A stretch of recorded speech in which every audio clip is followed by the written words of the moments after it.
મિત્રો, ચૈત્ર નવરાત્રિનો પહેલો દિવસ હોય ને તે દિવસે એક એવો ઉપાય બતાવું છું કે જો કરી લેશો તો ચોક્કસ ફાયદો થશે.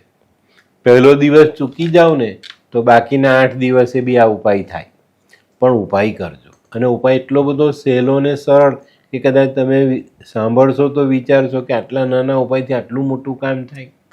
જીવનમાં તકલીફ છે, મુસીબત છે, માંદગી છે તો પહેલા નવરાત્રિના દિવસે એક આંબાનું સરસ પાન લઈ આવો.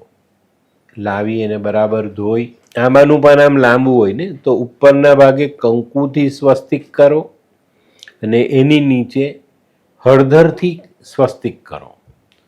અને આ 2 સ્વસ્તિકવાળું પાન તમારા ઘરના બહુ જ સ્વચ્છ અને સુઘડ સ્થાન પર મૂકી દો.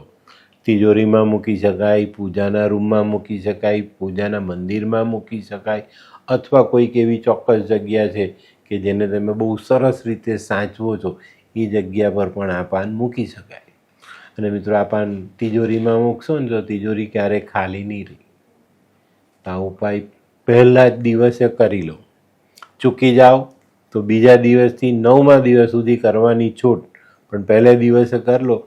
9 સ્વરૂપના આશીર્વાદ તમને મળશે.